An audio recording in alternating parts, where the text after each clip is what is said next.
시청자 여러분, 편안한 주말 보내고 계십니까? 5월 15일 토요 랭킹쇼 지금 출발합니다. 이현종 문화일보 논설위원, 최영일 시사평론가, 류재화 변호사 나오셨습니다. 어서 오세요. 어서 오세요. 안녕하세요. 그럼 저희가 준비한 첫 번째 한 랭킹 지금 만나보시죠. 다시 조국 정국. 조국 전 대통령 민정수석이 또다시 논란의 중심에 섰습니다.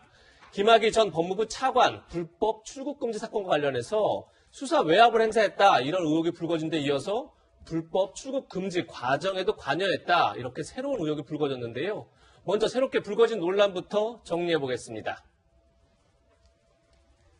2019년 3월 22일, 그러니까 김학의 전 차관이 출국을 하기 위해서 공항에 도착한 시간입니다. 그때 이규원 대검찰청 과거사 진상조사단 검사가 김학의 전 차관을 출국 금지하려면 대검의 승인이 필요하다, 이런 얘기를 이광철 청와대 대통령 민정수석 비서관실 선임 행정관에게 전달했다는 겁니다. 그러자 이광철 행정관이 다시 조국 민정수석에게 대검의 승인이 필요하다는 의견을 전달했고, 이것이 윤대진 법무부 감찰국장을 통해서 봉욱 전 대검 당시 차장 검사에게 전달돼 승인이 이루어진 것 아니냐, 이런 의혹이 제기되고 있는 겁니다. 물론 당시에 봉욱 차장 그리고 윤대진 검찰국장은 이 사실을 부인하고 있기도 합니다. 유재 변호사님, 예. 일단 현재까지 지금 저희가 소개해드린 게 동아일보 취재 결과인데, 이 의혹이 사실이라면 왜 이게 문제가 되는지 좀 정리를 해주시죠. 결론부터 말씀드리면 이 의혹이 사실이라면 조국 전 장관은 두 가지 사건에서 모두 범죄 혐의에 이제 연루되는 셈입니다. 먼저 이전에 이제 지금 2019년 3월 23일 날 이루어졌던 불법 출국 금지 당시와 관련해서는 이미 그 차규근 출입국 본부장과 그리고 이규원 검사가 이미 기소가 돼 있죠. 직권남용 등 혐의로 기소가 돼 있습니다. 예. 그리고 수사 외압을 행사했다는 혐의로는 최근 이성윤 지검장이 기소가 돼 있습니다. 예. 지금 만약에 현재까지 나온 보도가 사실이라면 조국 전 장관은 이 수사 외압뿐만 아니라 불법 출국 금지 당시에도 개입을 했다는 것이기 때문에 둘 다 기소될 수 있는 가능성이 생기는 거예요. 왜 배임 혐의가 적용될 수 있는 겁니까? 왜냐하면 일단 처음에 3월 23일 날 보면 이제 출입국관리법에 의하면 그 긴급 출국 금지를 하려면 수사기관이 요청을 해야 되거든요. 네. 이게 뭐냐면 검사가 요청을 해야 된다는 얘기인데, 그러려면 이규원 검사가 요청했듯이 대검 라인에서 이게 정리가 돼야 됩니다. 예. 그런데 이걸 정리하기 위해서 이규원 검사, 이광철 전 선임 행정관에게 요청을 하니, 이광철 선임 행정관이 이제 당시 이제 민정수석이었죠. 민정수석을 통해서 이걸 해결한 거 아니겠습니까? 예. 그랬다는 의혹인데, 그것이 사실이라면 긴급 출국 금지의 법적 요건이 성립되지도 않았는데도 불구하고 어떠한 권한을 남용해서 그 의무 없는 일을 하게 했을 가능성을 배제할 수 없습니다. 청와대가 대검을 통해서 그렇습니다. 압력 행사에서 출국 금지했을 수 있다. 그렇죠. 이런 그 대상은 말씀이시죠? 윤대진 그 당시 법무부 검찰국장이거나 아니면 이제 봉욱 전 차장 부인하고 있지만, 아무튼 대검 라인 누군가를 통해서든 압력이 행사됐다는 게 증명이 되면 그런 직권남용죄에 해당할 수도 있고요. 그리고 수사 외압 부분도 그거는 뭐 지금 이미 기소인데, 이성윤 중앙지검장 사례와 동일하게 어쨌든 윤대진 검찰국장을 통해서 안양지청장에게 외압을 행사했다는 내용 아니었습니까? 예. 그러면 그 역시도 직권남용죄 혐의를 피할 수가 없겠죠. 예. 네. 실제로 이 보도가 있기 전 이규원 검사 측은 당시 봉욱 대검차장의 지시로 출국 금지 조치가 이루어졌다며 혐의를 전면 부인하기도 했습니다. 직접 들어보시겠습니다. 대검차장님과 그 법무부로부터 지시를 받고서 그 긴급 출금 요청서를 발송을 했던 거고요. 검사로서 상급자의 지시가 있으면 당연히 그 업무에 따라야 된다고 판단을 하고서 공권을 한 거고, 독단적으로 누군가의 어떤 다른 목적을 가지고 공권 행위를 한 게 아닌 게 분명히 맞고요. 그 이규원 검사가 뭐 이광철 비서관이라든지 아니면 뭐 법무부라든지 아니면 제3자로부터 지시를 받고 뭔가를 했다라고 판단을 하는데 절대 그건 아니고요. 네, 이에 대해 봉옥 전 차장검사는 사실과 전혀 다르다며 부인을 하고 있는 상황인데요. 위원님, 상황이 이렇다 보니까 결국 조국 전 수석에 대한 조사가 불가피하지 않겠느냐 이런 전망이 나오고 있어요. 조국 전 수석이 처음에 민정수석에 이제 임명되고 나서 기자회견을 하면서 그런 이야기를 했습니다. 앞으로는 수사지에 직접 개입하지 않겠습니다. 국민과 약속을 했죠. 예. 왜냐하면 예전부터 이제 민정수석실이라는 그 기구가 또 민정수석이 실제로 검찰의 수사를 직접적으로 개입함으로 해서 여러 가지 문제가 생겼죠. 예를 들어서 우병우 전 민정수석 같은 경우 박근혜 정부 시절에 이게 계속 이제 문제가 됐지 않습니까? 이제 그것에 대한 반성의 의미로 이제 문재인 정부가 들어섰고 거기에 첫 번째 민정수석으로서 굉장히 이례적인, 왜냐하면 그동안 민정수석은 주로 검찰 출신들이 많이 했습니다. 네. 근데 이제 조국 전 민정수석 같은 경우는 이제 교수 출신이잖아요. 그것도 이제 파격적인 데다가 본인이 교수 출신한 이유가 결국 수사에 직접 개입하지 않겠다는 걸 그 명목으로 이제 본인이 한 거예요.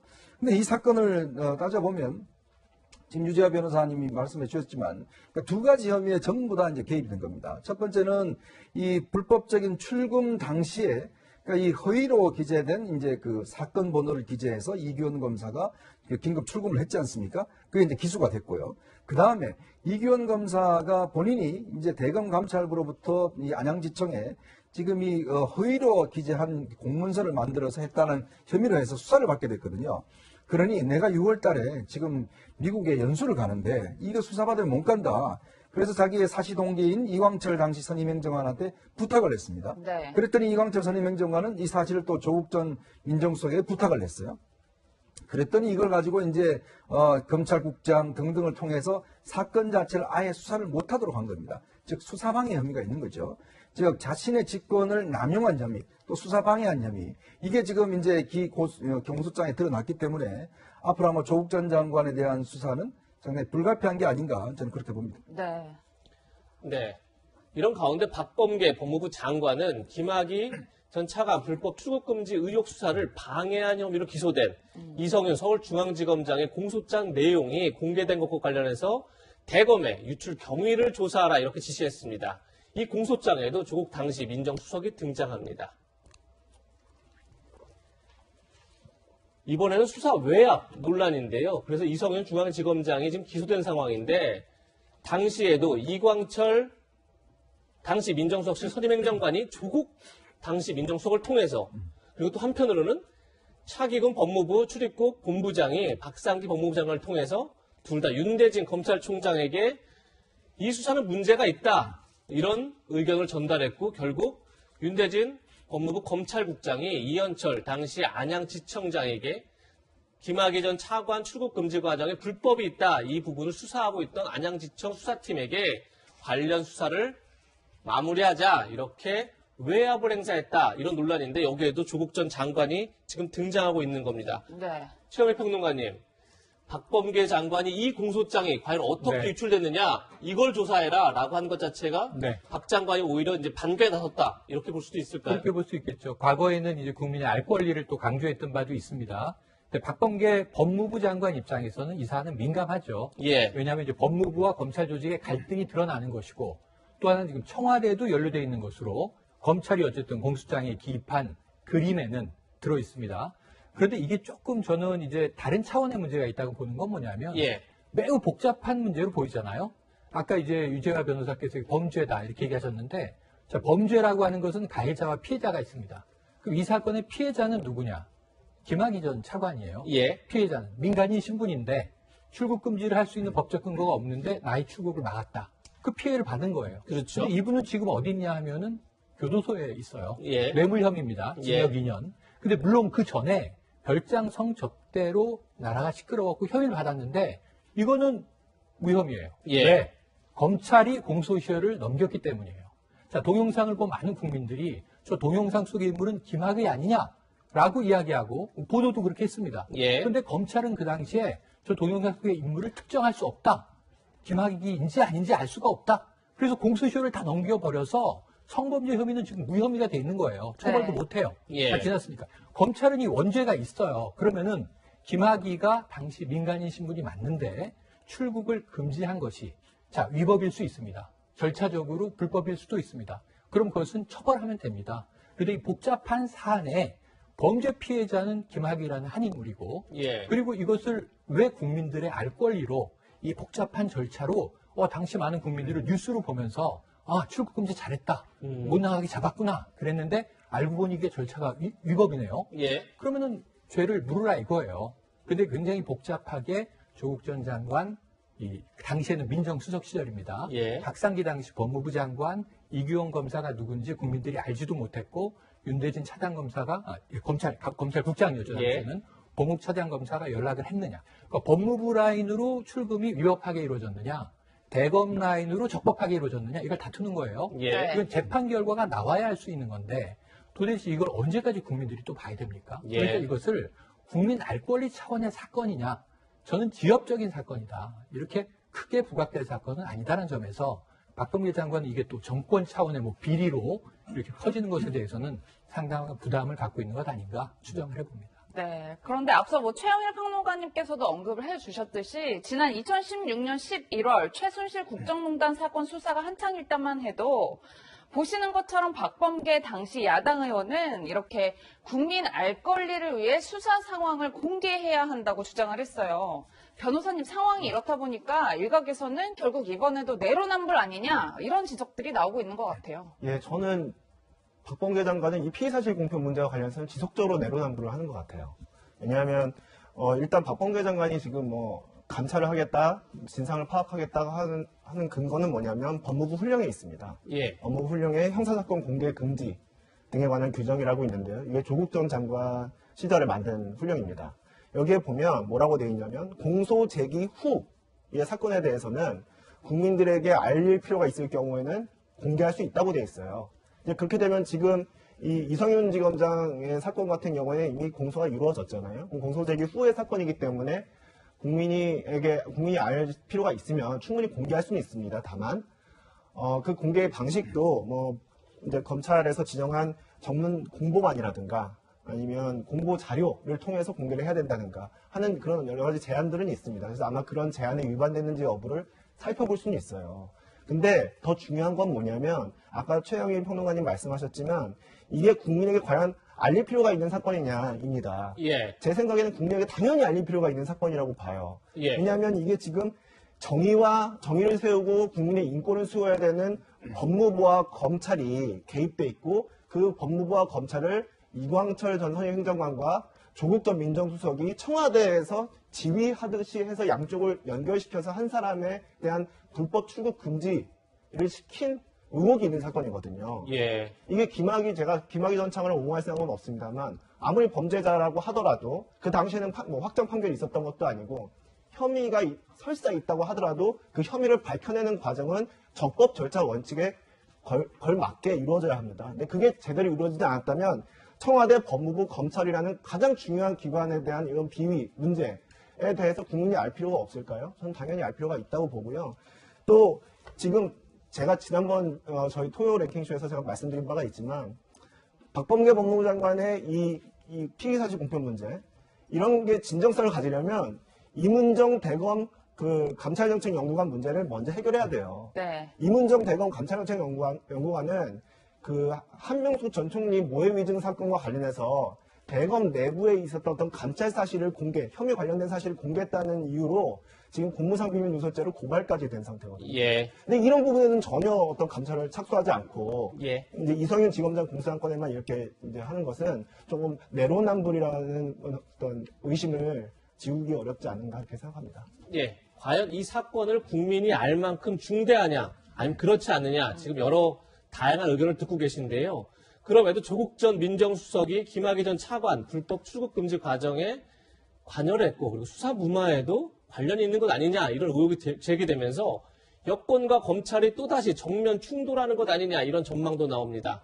민주당 내에선 이미 이런 목소리가 터져 나오고 있습니다. 검찰이 이성윤 서울중앙지검장을 기소했습니다.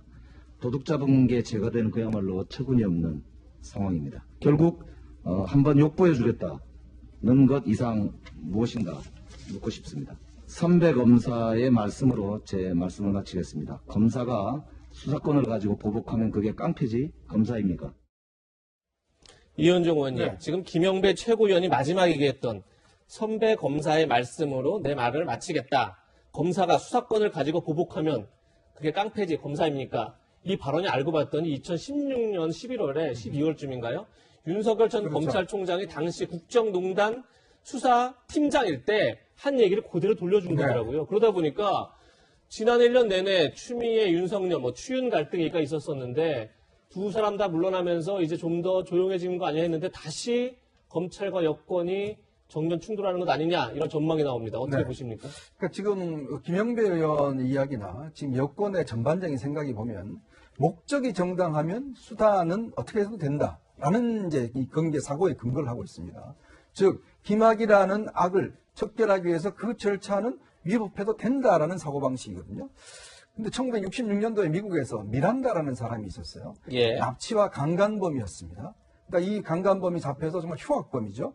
근데 이 강간범이 나중에 무죄가 돼서 나왔습니다. 왜 그러냐 하면요.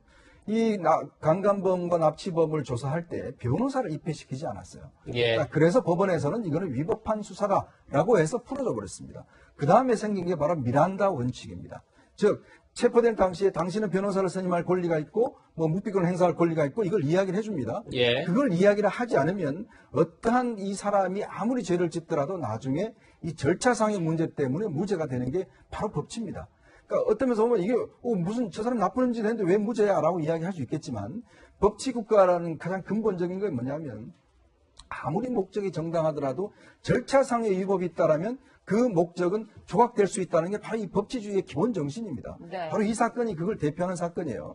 자, 김학이라는 사람이 기본적으로 성접대하고 등등 했다는 거는 무죄를 받았습니다. 왜 무죄 받았냐면 일단 피해자가 특정이 되지 않았어요. 이 검찰에서 무죄 받았습니다. 그런데 이 정권 들어와서 과거사위원회가 만들어져서 다시 이 문제를 거론했는데 또 이것 또한 무죄가 나왔습니다. 예. 근데 다른 뇌물죄로 해서 이제 기소가 돼서 지금 2심에서 2년 6개월 선고받고 지금 들어가 있는 거거든요. 근데 문제는 보면 조국 전 장관, 이 양반이 바로 형법 전공한 교수 출신입니다. 그리고 지금 이 사건에 연관된 사람들이 전부 다 법을 전공한 분들이에요. 예. 그런데 아무리 그렇지만 이 대통령의 지시가 있다 하더라도 긴급 출금을 할 때는 절차상 필요한 조치가 있는 거죠. 그럼에도 불구하고 지금 조국 전 장관, 당시에 박상기 법무장관 등등을 보면 그냥 허위로 기재된, 허위 사건보로 기재된 그 출국 금지 서류를 가지고 출국 금지를 하고 그리고 또 나중에 이걸 또 수사하니까 수사를 전부 다 막았던 이 상황이 지금 연출된 거 아니겠습니까? 근데 이걸 가지고 지금 보복이다 뭐다 이야기를 하면 그렇다면 우리나라 법무부가 왜 있죠? 검찰이 왜 있습니까? 법무부 검찰은요, 기본적으로 법에 있는 것들을 실현하는 기구입니다. 그렇게 하기 위해서 만든 게 이제 국가의 기구인데, 이 검찰이 어떤 보복을 한다 그러면 당연히 어떤 처벌을 해야겠죠. 그렇지만 지금의 검찰의 행동을 보면 법에 있는 것대로 하는 거죠. 그걸 가지고 지금 여당에서 이걸 무슨 깡패다라고 이야기를 하는 거. 저는 오히려 이것 자체도 예전에 본인들 생각해 보십시오. 2016년도에 국정농단 사건 할 때는 다 박수치고 다 그때는 피해사실 공포하더라도 다 정의를 위한 거다 이야기를 했는데 지금은 또 다르게 이야기하잖아요. 예. 조금 전에 말씀하셨던 김학의 전 차관 성폭행 사건은 무죄가 아닌 검찰에 의해 무혐의 처분됐다는 점을 알려드립니다. 네, 지금부터는 이 이야기도 짚어보겠습니다. 어제였는데요. 박성재 MBC 사장이 공개적으로 검찰개혁 지지 집회를 옹호하고 보수 진영 집회를 비난하는 발언을 해 논란이 되고 있습니다. 영상으로 확인해 보시겠습니다. 시민들이 자발적으로 모인 검찰개혁 집회와 광화문에서 약간 마시간 사람들이 주장하는 종교적 어떤 게 돼가지고 하는 집회를 1대1로 이렇게 보도하면서 민심이 찢겨졌다 이렇게 보도하는 게 정말로 제대로 공영방송 역할이니까 저는 이런 화두를 끊임없이 우리 사원들에게 던지고 있습니다. 네, 평론가님 표현들이 상당히 자극적인데 네. 어떻게 네네. 들으셨어요? 그러니까 저는 저게 예를 들면 사적인 모임, 친구들과 술자리라든가 가족들이라든가 또는 친한 사원들과의 이 차담회라든가 이런 데서는 저런 이제 좀 격한 얘기들도 나올 수 있고 본인의 정치 성향이나 입장이 나올 수 있어요. 우리는 누구나 다 자신의 입장을 가지고 있죠. 한국 사회에 살아가면서 한국 사회에서 벌어지는 정치적인 문제들에 대해서. 그런데 이제 문제는 여기가 보도를 하는 방송사잖아요. 네. 예. 언론사. 우리가 항상 엄정 중립, 심지어는 시민들의 비판을 받으면서까지도 기계적인 중립이라도 최소한 필요하다. 이런 얘기를 한단 말이에요. 네. 그런데 저건 너무 입장이 노골적으로 드러나는 바람에 제가 보기에는 언론사의 대표로서는 부적절한 발언이었다. 이렇게 보지 않을 수 없습니다. 네. 네. 박성재 MBC 사장은 당시 조국 전 장관 수호 집회를 두고도 이런 말을 하기도 했습니다. 그 목소리도 함께 들어보시죠. 저도 좀 감이 있잖아요. 네. 왜냐하면은 제가 기자 생활 26년 했는데 촛불 집회뿐만 아니라 2002년 월드컵, 수많은 집회를 하시죠. 무슨 노무현 전 대통령 장례식 네. 이런 거 다 봤잖아요. 네. 100만 정도 되는 그 숫자가 어느 정도인지 느낌이 대충 있었습니다. 느낌 있죠. 네. 딱 보니까 이거는 100만짜리. 그 정도 된다. 100만짜리다. 저라고 생각을 한 거죠. 조금 전 최영일 평론가도 지적해 주셨지만 공영방송 사장이 집회를 딱 보니까 100만이다. 이런 발언을 역시 뭐 TBS 공영방송을 할 수 있는 공영성 있는 방송에 나와서 똑같이 했는데 그런 발언을 어떻게 들으셨습니까? 그러니까 저희가 이제 현장 취재할 때, 집회할 때 몇 사람이 모였냐? 이제 안에 데스크가 물어보면, 예. 글쎄요, 뭐 대충 얼마 됩니다. 그러면 엄청나게 좀 이 질타를 받습니다. 네 마음대로 그렇게 이야기하냐? 왜냐하면 이게 이제 계산하는 방법이 있어요. 예를 들어서 한 평방미터 안에 몇 명이 예. 모일 수 있고, 그게 전체 이제 계산해서, 그래서 이제 우리가 경찰한테 묻습니다. 자, 그렇죠. 이 방법이 어떤 방법을 해서 얼마 정도 되느냐? 그래서 경찰 추산은 얼마고, 집회 주최 측 추산은 얼마다. 이런 식으로 우리가 보도를 합니다. 네. 근데 지금 이제 이게 사실은 교통방송하고 MBC하고 똑같은 문제인데요. 이게 공영방송에서 운영하는 분들의 이제 사고방식의 문제인 거죠. 아까 최영일 평론가 이야기를 했습니다만은 지금 이미 본인은 상당한 편견을 가지고 지금 이야기하는 거 아니겠습니까? 언론학계에서. 자, 그러면 광화문 집회 나왔던 분들은 이상한 분이다? 그분들도 다 이유가 있습니다. 다 그러고 또 기자들은 그 목소리를 들어야 돼요. 물론 검찰개혁 집회 맞습니다. 다 이유가 있습니다. 자, 그러면 그 사람들이 왜 주장을 하시는지 그런 부분들을 우리가 전달해 주는 게 언론의 사명이거든요. 그렇죠. 예. 근데 저기는 이상한 사람이고 여기는 제대로 된 사람이다. 이렇게 판단해 버리면 이건 언론이 아니죠. 이거야말로 어떤 한편에서 주장하는 그런 방송일 뿐이지 이걸 가지고 우리가 공영방송을 이야기할 수가 없는 거거든요. 저는 좀 박성재 사장한테 좀 부탁드리고 싶은 게 이 이제 MBC는 일단 공영방송입니다. 과연 이렇게 사장이 이야기를 해버리면 밑에 있는 기자들은 거기에 따라가게 돼 있어요. 좀 더 중립을 지켜주셨으면 좋겠습니다. 네. 오늘 두 번째 안내킹입니다.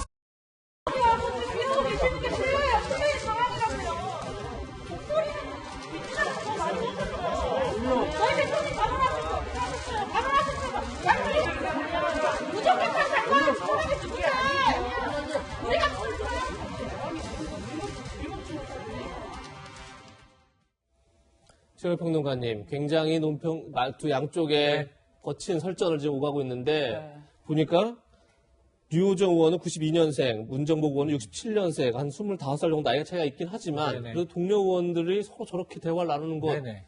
국민들이 어떻게 볼까 싶긴 해요. 뭐 나이 차이로 보면 흔히 이제 우리가 부모 자식 관계 저희 집하고 비슷합니다. 예. 그런데 요즘은 부모 자식 간에도 말을 함부로 하면 안 되죠. 예. 사실은. 그러니까 나이는 중요하지 않아요. 같은 동료 의원이지 않습니까? 국회에서. 그래서 저는 나이, 뭐 신구, 요즘에 신구 격돌이 뭐 여야에서 많은데 예. 그것은 중요하지가 않고 기본적으로 동료로 대하고 파트너로 대하는 예의와 자세의 문제다. 근데 지금 뭐 이걸 활자로 제가 기사에서 보니까 예. 정말 이런 또 거친 막말이 오갔구나 그랬는데 영상으로 보니까 현장의 저 생생한 느낌은 굉장히 신경질적이 돼 있고 예. 그냥 이제 우리가 흔히 저작거리에 싸움 난 모습하고 다르지가 않아요. 예. 양쪽 저는 두 의원 다 부끄러워하셔야 된다고 생각하는데 근데 오늘 스승의 날이니까 과거를 좀 연상을 해보면 예. 자 어른이 예의를 지키지 못했다. 뭐랄까 좀 바닥이 드러나는 이야기를 그냥 해버리는 거예요. 예. 또는 젊은이가 그랬다라고 했을 때 누구를 더 야단쳐야 될까요? 보통은 윗사람이 아랫사람 야단칩니다. 버르장머리 없다고. 예. 근데 사실 잘 생각을 해보면 제가 학창 시절에 아이들이 선생님에게 함부로 까불었을 때 선생님이 가장 충격적으로 행동한 게 뭐가 기억나냐면 너희를 제대로 못 가르친 나의 탓이다. 나를 쳐라. 그리고 회초리를 가지고 반장 나와. 나 때려. 이럴 때가 제일 전 충격받았어요. 예. 아, 저렇게 생각할 수가 있구나. 저는 어른이 결국은 자기가 자제 못하고 감정을 폭발시키는 게 더 나쁘다. 왜냐하면 젊은이가 끝까지 바락바락 예의를 어겨도 어른이 끝까지 품위를 지키면요. 누가 집니까? 젊은이가 집니다. 예. 근데 저기서는 연배 높은 사람이 진 거예요. 선배가. 왜? 똑같은 수준이 돼버렸으니까. 그러니까 우리가 흔히 야권에서 요새 경륜, 에베레스트 이런 얘기 나오는데 예. 그걸 품격으로 보여줘야죠. 그래서 저는 저 경우에는 좀 문 의원이 조금 더 자제했더라면 오히려 류호정 의원이 부끄러워졌을 텐데 그게 잘 되지 않은 점 아쉽다는 얘기를 더 하고 싶습니다. 네, 위원님 이렇게 논란이 되니까 정의당에서는 문정복 의원을 향해서 공식 사과를 요구했고 이에 대해 문 의원은 류호정 의원이 아무런 맥락 없이 고성과 삿대질을 하며 제 말을 끄는 것이라며 사과할 일은 아니다 이런 입장을 밝혔어요. 저희가 어떻게 판단을 할 수 있을까요? 자, 일단 사실관계부터 한번 짜져보겠습니다. 배진교 원내대표가 나가서 연설을 하면서 지금 박준영 후보자가 외교 횡령으로 그래서 가져왔다는 이야기를 보자기들이요, 했잖아요. 예. 근데 지금 이제 문정복 의원은 이제 그 외교 횡령이 아니고 다른 거다. 이삿짐이다. 왜냐하면 외교 횡령은 외교 관계에서 이제 일체 뜯어보지 못하는 겁니다. 근데 제가 알기로도 이게 외교 횡령으로 오는 건 아니고 외교관 이삿짐으로 온 걸로 알고 있어요. 네. 자, 그러니까 그 부분에 대해서 아니 당신이 그렇게 그러니까 이 당신이라는 게 뭐냐면 바로 배진교 원내대표를 이야기하는 거예요. 그래서 이게 이제 옆에서 듣고 있던 유호정 의원이 무슨 당신이냐 지금 왜 당신이 우리 원내대표한테 왜 당신이라고 그러느냐 당신 큰 당의 사람이 우리 작은 당 무시하냐 뭐 이런 의미에서 이제 한 이야기예요. 그래서 이제 상황이 붙었고 저걸 나중에 이제 이 문정복 의원은 저쪽에서 정의당 의원들이 나한테 사과했다 이렇게 또 이야기를 했는데 자 1차적으로 예를 들어서 상대방 원내대표의 이런 어떤 이야기가 있더라도 저걸 현장 가서 바로 대놔놓고 당신 예. 그 잘못했지 않냐고 따질 이거는 저는 굉장히 무례한 짓이라고 봅니다. 예. 왜냐하면 그거는 정당하게 예를 들어서 다른 방식을 통해서 해야지. 아니 정당의 원내대표가 가서 연설한 부분을 저렇게 현장 가서 그 사람 앞에서 당신 잘못해야겠어 이렇게 따지는 거는 그 당 입장에서는 굉장히 어떤 면에서 보면 모욕적이거든요. 그리고 또 거기서 이제 유호정 의원이 바로 이제 한 것도 그것도 좀 과한 행동이라 봅니다. 저는 왜 국회가 이런 현상이 벌어지냐면 제가 이제 국회 출입할 때는 그 여야 의원들이 이렇게 국회 끝나면 여야 의원들 같이 밥도 먹고 이야기도 하기도 했어요. 예. 지금은 이야기를 들어보면 일체 그런 게 없다고 그럽니다. 네. 워낙 여야 간에 하니까. 근데 국회의원들이 항상 이야기를 할 때 존경하는 누구 의원님 꼭 붙이거든요. 예. 그래서 이야기도 않으면서 왜 그러냐 이렇게 이야기를 물어보면 그 이야기를 해요. 그 말이라도 해야 그 다음에 본인이 말이 좀 자제가 된다는 거죠. 예. 그래서 항상 이 의원한테 존경하는 누구 의원님 꼭 붙이거든요. 그래야지만 자기 감정도 좀 다스리고 험한 말을 좀 덜하게 되는 거거든요. 그러니까 그런 의미에서 국회라는 공간은 영국의 국회를 보십시오. 거기 보면 아무리 험한 말을 하더라도 꼭 저런 예의를 갖추거든요. 네. 저는 그래서 여야가 워낙 이게 처음에 하니까 지금 저런 사태가 일어난 것 같은데 꼭 저기서 한마디 존경하는 유 의원님, 존경하는 문 의원님 했더라면 저렇게 험한 말이 나오지 않았을까. 좀 자제할 필요는 있다고 봅니다. 예. 네. 조금 전에 최영일 평론가가 오히려 어른이 어린 동료를 품었어야 된다 이런 말씀하셨는데 국민의 하태경 의원도 이 문제를 이렇게 지적했습니다. 이런 아나무인격 태도의 꼰대 정치로는 앞으로 국정 운영에 협력은 기대할 수 없다.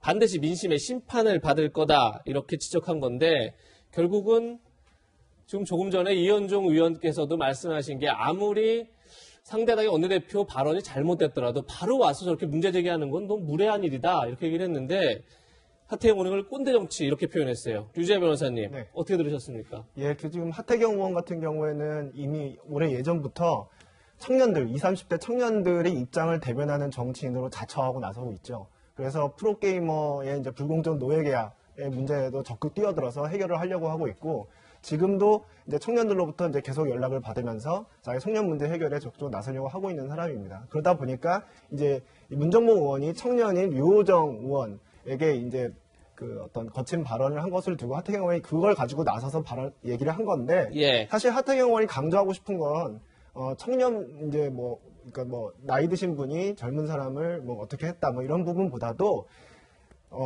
전 더불어민주당이 정의당을 비롯한 야당을 대하는 자세에 대해서 좀 비판하고 싶었던 것 같아요. 지금 방금 이현정 의원님께서 말씀하셨지만 지금 이제까지 지금 원내대표 연설이 끝나고 이렇게 바로 와서 이렇게 항의를 거치게 하는 사례가 찾기 어렵지 않습니까? 이제 그런데 지금 유호정 의원의 대응도 보면은 우리 당이 우습냐고 얘기를 하잖아요. 그래서 이제 지금 현재 민주당이 행하고 있는 그런 야당을 대하는 어떤 독선적인 방식 그런 것에 대해서 청년 문제를 빗대서 얘기를 하고 싶었던 것 같습니다. 네.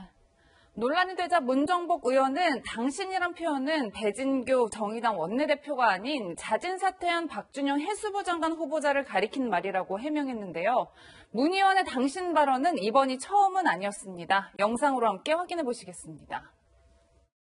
과거 문재인 당대표 시절 이 선출직 공직자가 중대한 잘못을 했을 경우 재보고를 실시할 때는 해당 지역을 무공천으로 하겠다라고 1호 혁신안을 발표했습니다. 단도직입적으로 여쭤보겠습니다. 서울시장 그리고 부산시장 보궐선거에 민주당이 후보를 내는 것이 맞다고 보십니까? 국정감사장에서 대통령에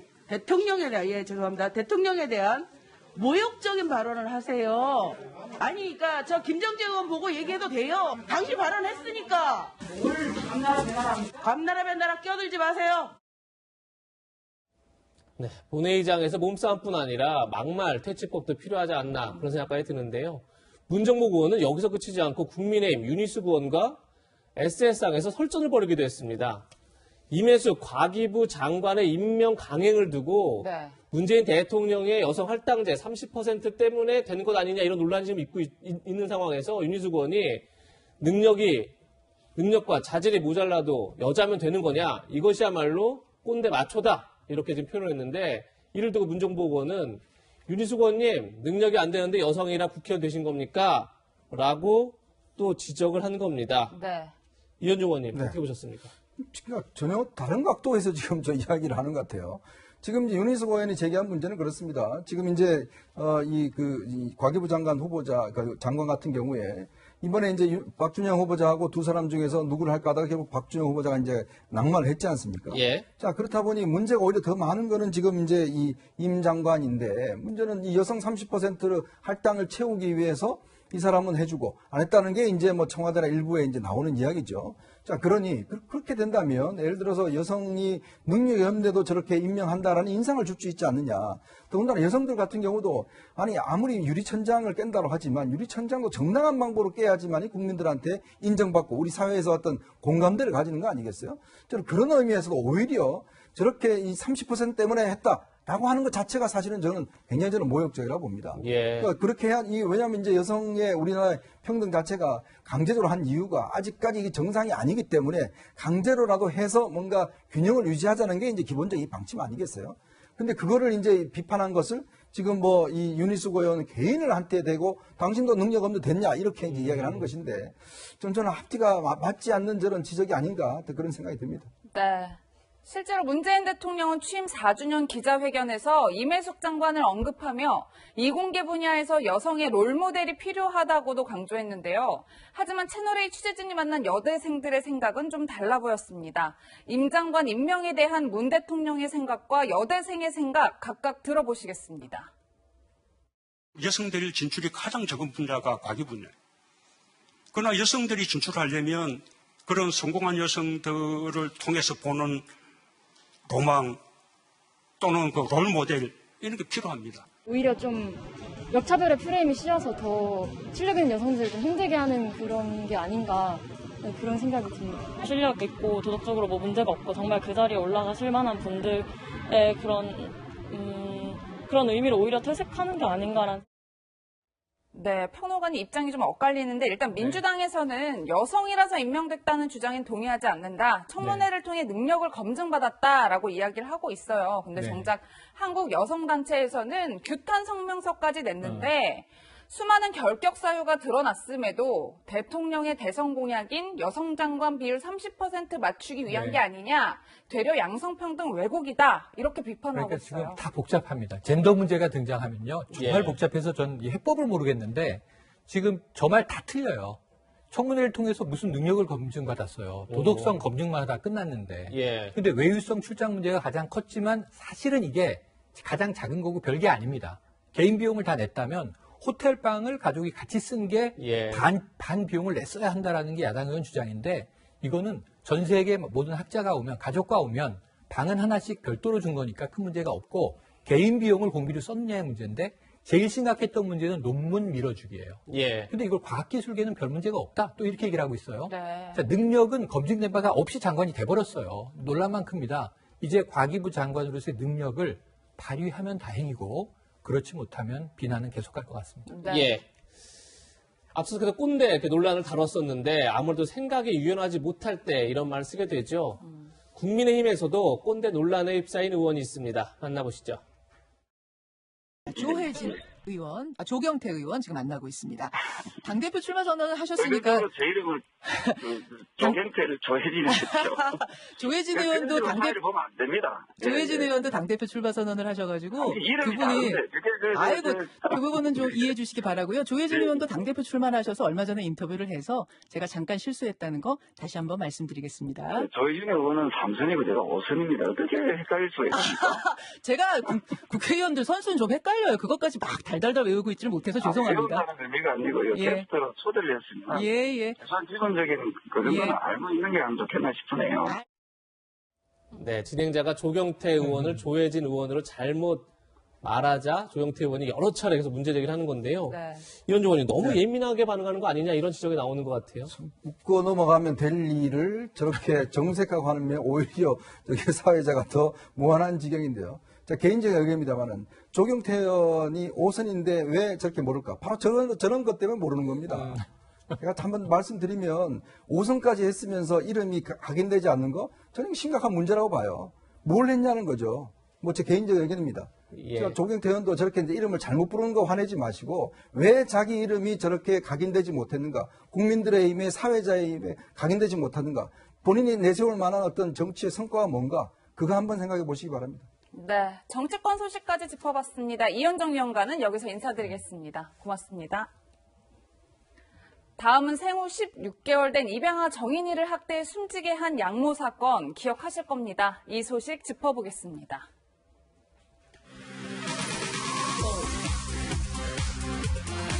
네, 오늘의 한랭킹 정인이를 지킨 평범한 시민들입니다.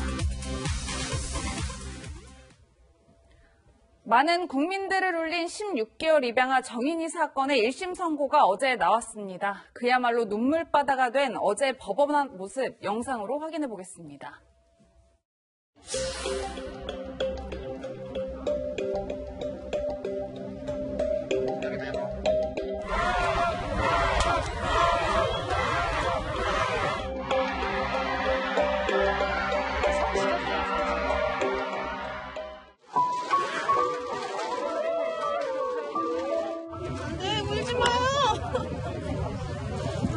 사형은 왜 안 돼요? 그러니까 우리가 사형이지 왜 무기징역이야? 무기징역만으로도 되게 좋겠다고 생각을 했는데 속이 후련하지가 않아요. 공동정범인 양도가 5년이라는 것도 너무 말이 안 되고 너무너무 속상하고 마음이 분이 풀리지가 않아요. 무기징역이 말이 되나요? 다른 범죄자들이 보고 배울 것 같아요. 이거 예방주사 놔준 거예요. 다른 범죄자들한테. 애들이라서 더 벌 받을 줄 알았어요. 힘없고 이런 아이를 고통 속에서 죽었는데 저는 솔직히 더 벌 줄 줄 알았어요. 네, 스튜디오에 하종대 채널A 선임 기자 나오셨습니다. 예, 기자님 영상을 보니까 정말 가슴이 먹먹해지는데 일단 어제 재판부의 판단 어떻게 평가하시나요? 예, 어제 이제 재판부에서 이제 어린 입양아를 숨지게 한 이제 양모에게 무기징역이 이제 선고됐거든요. 근데 무기징역 같은 경우에는 지금까지 무기징역을 선고한 거는 이제 첫 번째는 그 전에는 아동학대 치사죄를 적용하다가 처음으로 살인죄까지 적용한 거 처음은 아니에요. 과거에도 이제 살인죄를 적용한 적도 있었지만은 무기징역이 나온 적은 없었습니다. 무기징역은 지금 이제 유기징역은 징역 25년이 가장 긴 거거든요. 근데 무기징역 같은 경우에 지금 양모가 86년생이니까 만약에 무기징역이다 그러면 지금 현재 여성의 평균 수명으로 따지면 거의 50년 이상을 살아야 된다 하는 거니까 상당히 이 재판부에서 엄격하게 처벌을 했다 이렇게 볼 수가 있습니다. 네, 지금 보시는 화면을 보시면 첫 번째로 먼저 다시 한번 봤으면 좋겠는데요. 양모를 무기징역 선고하면서 재판부가 이렇게 말을 했습니다. 피해자의 복부를 2회 이상 발로 밟은 것으로 보인다. 사망에 이를 수 있다는 것을 충분히 예견할 수 있어 적어도 살인의 미필적 고의는 있다고 볼 수 있다. 네.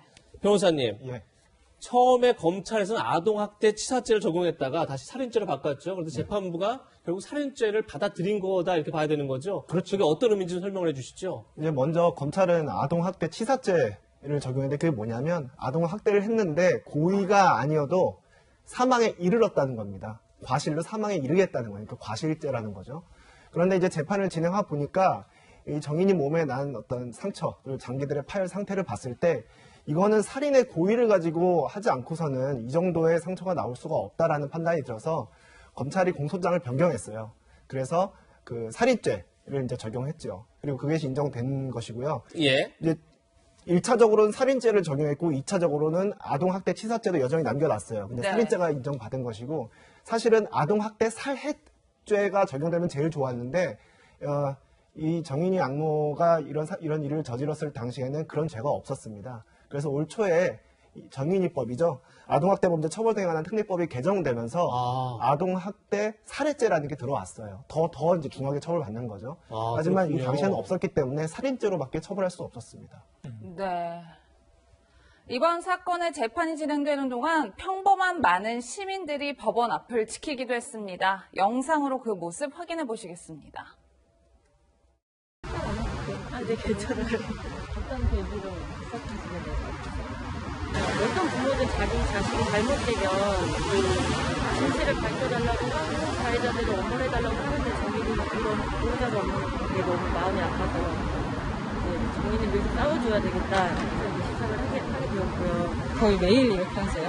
회사가 바로 옆이거든요. 그래서 아침에 혹시 나와서 하면은 판사님이나 혹시 관계자분들 출근하시면서 봐주시지 않을까 하는 작은 마음을 시작하게 됐어요. 네, 하 기자님 영상 같이 보셨지만 많은 시민들이 자신의 일처럼 이 문제에 큰 관심을 갖고 이제 법원 앞에 모였단 말이에요. 특별히 그 이유가 있다라고 생각하실까요? 예. 이제 재판부에서도 이번에 좀 강하게 처벌을 했잖아요. 아까 이제 제가 유기징역의 최고형이 25년인데 그게 이제 5년 늘어나서 30년으로 최근에 늘어났는데 그 재판부의 이런 생각뿐만 아니고 일반인들의 생각도 많이 바뀌었다고 그러더라고요. 여기에 직접 관여를 해왔던 그 시민단체 분들한테 한번 제가 여쭤봤거든요. 여쭤봤더니 과거에는 이제 이런 일들이 일어나면은 그때 바로 분노하고 강력하게 엄벌을 처벌을 하는 요구 있었고 바로 이제 끝난 거예요. 그러니까 2013년 그때 당시에 이제 울산에서 계모가 이제 학대해가지고 결국 사망한 사건이 있었는데 이런 때 같은 경우는 그렇게 끝났는데 이번 같은 경우에는 재판 기간 내내 많은 사람들이 재판정에도 나오고 또 심지어 재판부에 엄벌을 해달라고 탄원서 이런 거 진정서를 내잖아요. 이게 하루에 수천 건씩 접수가 됐다고 그럽니다. 정확하게는 이제 재판부만이 알고 있을 것 같은데 적어도 10만 건 이상이 접수되지 않았을까 이렇게 해서 지금 현재 추정을 하고 있는데 이 정도로 일반적인 국민들의 생각이 달라졌고 또 그리고 이것과 관련해 가지고 이 사건으로 엄벌만 처벌을 요구하는 게 아니라 여기에 법을 개정해야 되겠다. 이런 것들이 과거에는 아동 학대 치사죄에서 이번에는 살인죄를 적용하듯이 점차 이런 것들에 대해서는 강력한 처벌 그리고 입양하는 과정 그리고 입양한 이후에 사후관리 부분에 있어서 좀 제대로 안 된 부분 또 그리고 아동학대가 이번 같은 경우 정인이 같은 경우는 3번이나 신고가 됐는데 그것도 한 1, 2개월 사이에 됐거든요. 그럼에도 불구하고 모두 무혐의 처리됐거든요. 이런 부분들에 대해서도 개선이 필요하다 하는 것들이 바로 우리 일반 시민들 사이에 많이 퍼지면서 이런 것들이 과거와 달라진 모습이라고 그럽니다. 네. 그 어린 정인이를 제대로 지켜주지 못한 데 대한 많은 시민들이 아파했던 게 아닌가 싶은데요.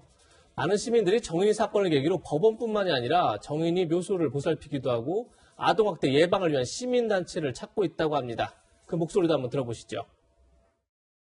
그러면 일주일에 몇 번 정도 오세요? 자주 올 때는 3번 정도 오고요. 못 와도 그래도 한두 번은 꼭 오려고 해요. 치우지 않고 놔두면 분명히 그거에 대해서 또 여기가 또 망가지는 일이 생기더라고요. 그래서 안 올 수가 없더라고요. 한 번 시작한 일이니까. 아기 이렇게 자리 바꿔주실 때 마음이 어떠세요? 솔직히 실감 안 나요. 정말 실감 안 나요. 저곳에 아이가 있다라는 것도 실감이 안 나고 웃는 모습 보면 너무 이쁘잖아요. 꼭 어딘가 있을 것 같고 그래요. 예전에는 그냥 울기만 하고 끝냈다면 이제는 뭐라도 하나 돕고 싶어 하세요. 시간 되는 분들은 이제 다 모여서 용인 불고문 이모부부 학대 사망 그 공판도 지금 가고 있고요. 갈 데가 너무 많아요. 진짜 분명히 구할 수 있는 아이였는데 그게 너무 억울했어요. 경찰이 있고 아동보호기관도 있고 우리나라도 많잖아요.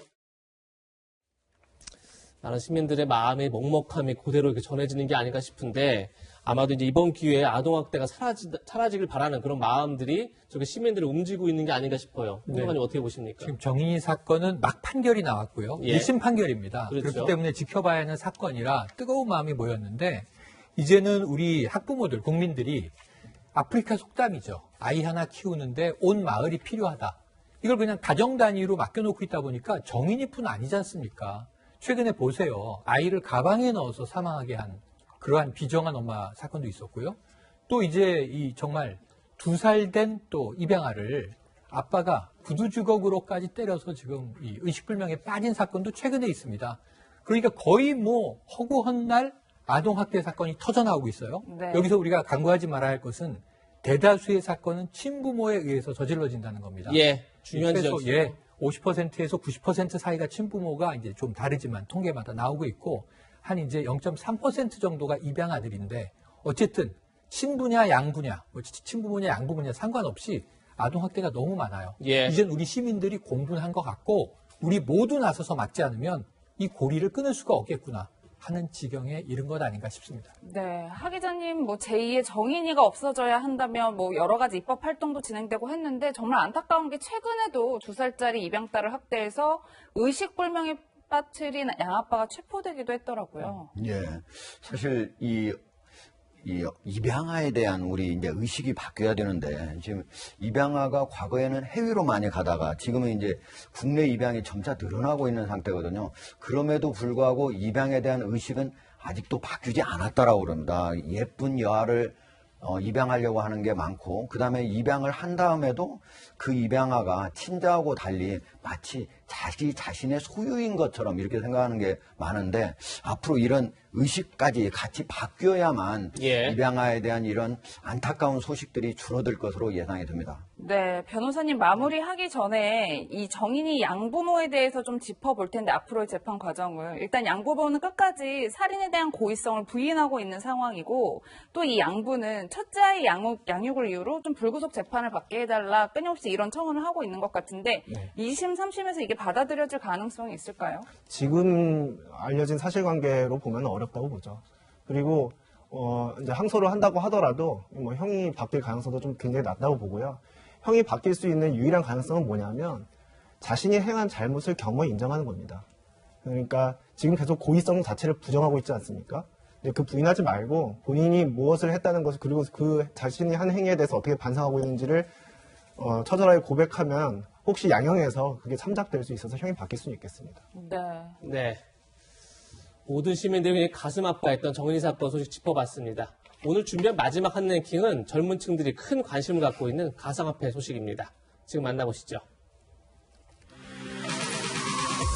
못 믿을 사람, 일론 머스크. 최근 가상화폐 시장을 쥐락펴락하고 있는 사람, 바로 테슬라의 최고 경영자 일론 머스크인데요. 최근 그의 변덕스러운 행보 때문에 이런 평가까지 나옵니다. 테슬라는 비트코인을 사용한 차량 구매 결제를 중단하기로 했다. 테슬라는 3월 24일부터 자사 전기차를 살 때 비트코인으로 살 수 있도록 허용했는데 그걸 한 50일 만에 뒤집은 겁니다. 그 이유가 비트코인 채굴과 거래를 위한 화석 연료 사용의 급격한 증가를 우려하고 있기 때문이다. 환경 문제를 든 건데요. 하동대 기자, 예. 머스크의 변덕 어떻게 말할지 모르겠는데 지금 머스크가 저 발언한 이후에 비트코인이 56,000달러에서 46,000달러로 급락했다. 이런 소식 전해주고 있어요. 이건 변덕이라고 봐야 되는 건가요? 이게 일론 머스크의 말 한마디에 이렇게 한 번 할 때마다 뭐 심지어 10% 이상 올랐다가 또 떨어지기도 하고 이렇게 하는데 저거를 그냥 과연 변덕이라고 얘기해야 될 건지 3개월 만에 입장을 확 바꾼 거잖아요. 예. 그런데 어쨌든 지금 뉴욕타임스 보도랑 보면은 올해 2월에 비트코인을 무려 15억 달러치나 샀다고 그럽니다. 그리고 그때는 바로 산 뒤에 얘기한 것으로 예상이 되는데 그때는 차량의 결제 대금을 바로 비트코인으로 하겠다 했다 3개월 뒤에 갑자기 이제 이걸 바꾼 거 아니겠습니까? 예.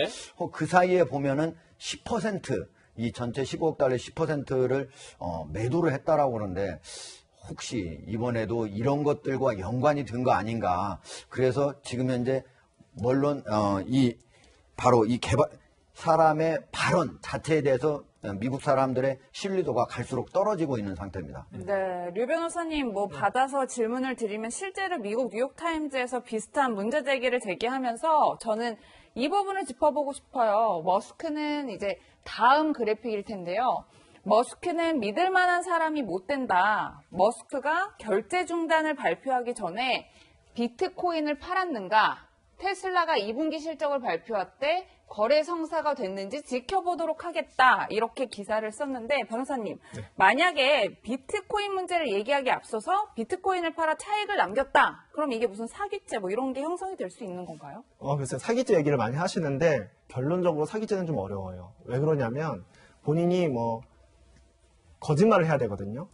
피해자가 특정되는 상태에서 그 피해자한테 거짓말을 해야 되는데 일단 이 사람은 자기 공개적으로 발언을 할 뿐이지 피해자가 특정돼 있지도 않고 자기가 팔았다 샀다 이런 얘기는 안 하잖아요. 그러니까 혹시 했던 얘기 중에서 거짓말이 있다면 그거는 기망행위가 될 수 있겠으나 피해자가 특정되지 않기 때문에 일단 사기죄는 어렵고 또 설사 기망행위를 했다 하더라도 이제 피해자들의 어떤 투자 행위나 인과관계가 있다고도 좀 보기 어려워서 사기죄는 어려울 것 같은데 그나마 한국에 있는 법에서 좀 찾아볼 수 있는 거는 자본시장법상 주가 조작 혐의는 좀 어떨까 싶어요. 그러니까 허위 사실을 공시하거나 아니면 어떤 인위적인 수단을 통해서 시세 조정을 하거나 이래서 주가를 이제 왔다 갔다 조정을 하면 그러면 자본시장법 위반죄가 성립할 수 있거든요.